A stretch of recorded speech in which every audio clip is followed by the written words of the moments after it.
Well, hello there. This is Mr. Perry, your one and only. 3 weeks before school starts, but now is the time to get this done. And I thought it would be very interesting for you to see how I get this done. You know how Dr. D, he loves doing this kind of stuff. So I thought I'd bring you in and show you, give you a little detail on what's going on. What I'm doing here is I'm freezing sweet corn. Now I want you to come over here. I want you to notice what I've got going here. I've got two sinks, if you will, 2 sinks of cold water. Okay, I got 2 sinks of cold water going. I've got my corn that's been husked. Okay, all the kids, that's their job to get this done. They have to husk it all. Now what we're doing is we're freezing 8 to 9, can't remember how many, 8 to 9 dozen ears of sweet corn. So they husk it, and after it's been husked, of course, then it comes into boiling water. You have to, what they call, blanch it. And it blanches for either 2 to 3 minutes.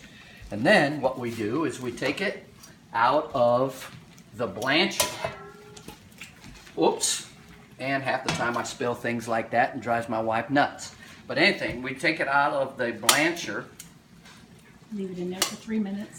Which I already said, mother dear. You take it out of here, and then what you want to do is you want to cool the blanching process down as quick as you can. So you put it in the cold water, and you let it sit there till it cools down.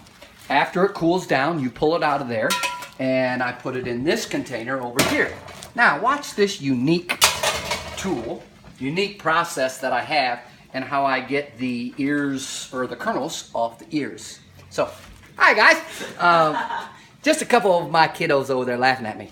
But anyway, this is a cake pan. What kind of cake pan is this? Bun. This is a bun cake pan.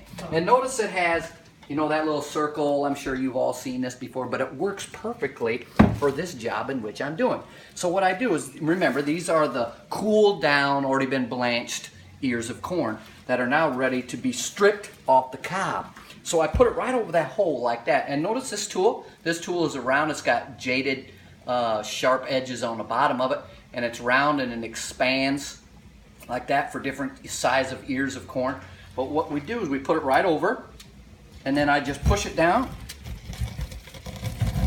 And see how it strips the corn right off the cob. Pull it out of the hole a little bit. And then just take off this extra corn that's on there. Just like that. Throw the cob away. I bring all this good stuff now. This is what we're going to freeze, all the corn.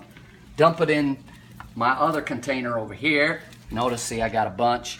And then what my wife does is she puts it in freezer bags right here. And then we freeze it. And then, of course, when it's cold out, snow's 4 foot deep, then we pull out some of this nice sweet corn that we have frozen. Notice my Homemade apron. This is my homemade apron that I always put on me because I get it all over me. But I just thought you'd love to see the process, how that I freeze corn in the wintertime. Or for the wintertime, I should say. So anyway, I just want to give you this little insight in my little world outside of school. So don't forget how much Mr. Perry loves you, and I'll be seeing you in just no time at all.